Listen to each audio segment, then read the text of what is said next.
Shifting focus for now.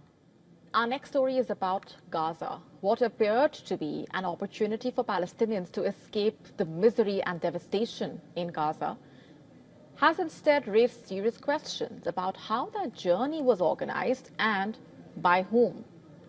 A chartered plane carrying 153 Palestinians landed in South Africa last week, many of them without the necessary travel documents. Their arrival left the South African authorities completely blindsided. For nearly 12 hours, the aircraft was on the runway as officials struggled to understand what was going on and how the passengers had left Gaza without exit stamps. The group was eventually allowed to disembark after the humanitarian organization Gift of the Givers agreed to take them into its care. Authorities saying 23 of the passengers later flew on to other countries. At the center of all of this is a little-known organization called Majd Europe. It is now accused by activists of assisting what they describe as Israel's efforts to empty Gaza of its people. According to an Israeli daily, the group is led by Tomer Janar, who is a dual Israeli-Estonian citizen. He is reportedly working with a military unit responsible for the forced transfer of Palestinians from Gaza. The organization claims on its website that it has been coordinating evacuations from conflict zones since 2010 and is registered in Germany. Passengers on that flight say they knew little about what they were signing up for, reportedly. Families paid between $1,400 and $2,000 per person.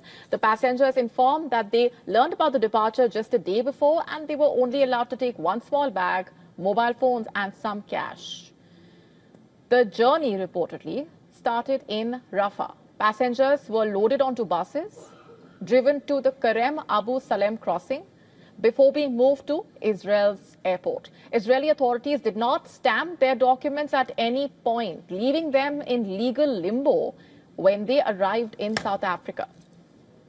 And as the authorities in South Africa and beyond seek answers, one question is also looming large. Are these flights a humanitarian lifeline for Palestinians, or are they part of a troubling, coordinated effort to push them out of their homeland, as the accusation is being put out? And this was not the first such operation. Similar flight in May this year, reportedly, when 57 Palestinians were moved through the same route and flown to Budapest before continuing on to Indonesia and Malaysia. Al-Majd also claims online that it helped fly a group of Gazan doctors to Indonesia in 2024. In Tehran, a quiet revolution is playing out. Iranian girls and women, some as young as 5, are stepping into all-female karate tournaments and breaking long-held social barriers associated with women in sports. Once frowned upon, even banned for women after 1979, karate is now becoming a symbol of confidence. Our next report telling you how.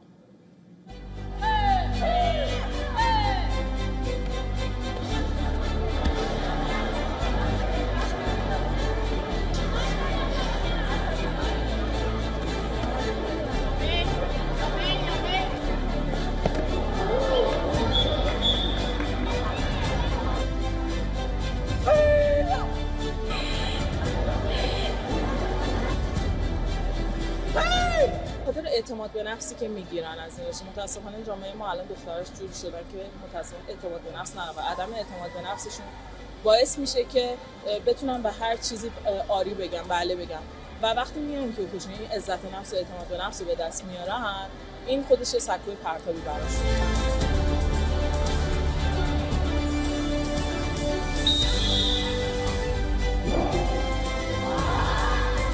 جامعه ما یک جامعه بسیار جوان با یک سوسایتی از بانوان که بسیار پویا و بسیار جوان هستند و بسیار علاقمند هستند که در فعالیت‌های اجتماعی شرکت کنند و نشون بدن که چیزی از آقایون کمتر نیستن.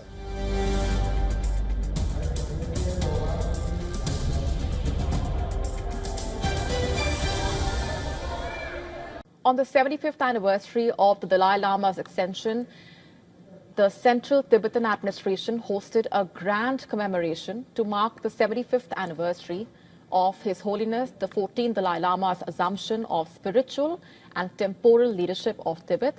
The ceremony saw the Dalai Lama and dignitaries, former officials, hundreds of Tibetans and supporters.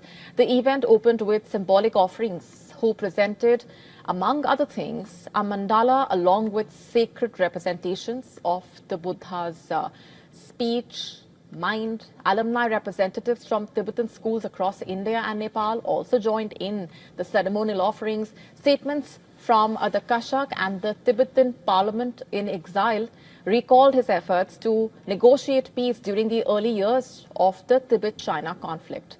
The introduction of the middle way approach and his democratic reforms for the Tibetan community in exile.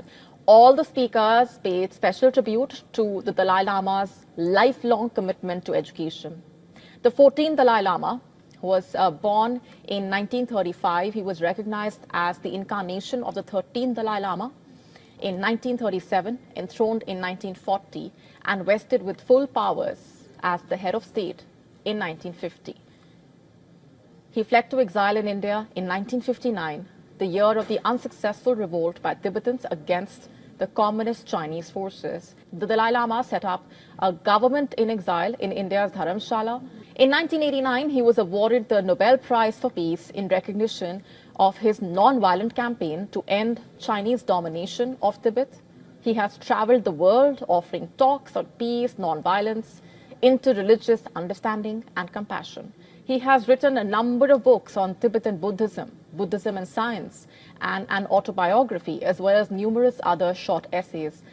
Now the question of the 14th Dalai Lama's succession in light of long-standing tensions between the Tibetan Buddhist authorities and the Chinese government's insistence on approving the successors has become a point of acrimonious debate between the Tibetan and Chinese camps. In 2007, the Chinese government passed a law declaring that determining the reincarnations of Tibetan lamas would be conducted in a traditional manner, but with the oversight of Chinese officials.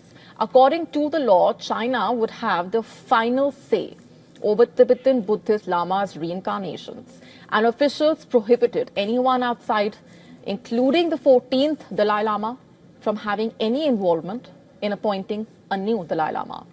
And on the 2nd of July 2025, 4 days prior to his 90th birthday, the 14th Dalai Lama publicly affirmed that his lineage of leaders would basically continue after his physical death, which means there will be a 15th Dalai Lama. But Tibetans fear China will eventually name a rival successor to the Dalai Lama. To stay up to speed with the latest news, download the WION app and subscribe to our YouTube channel.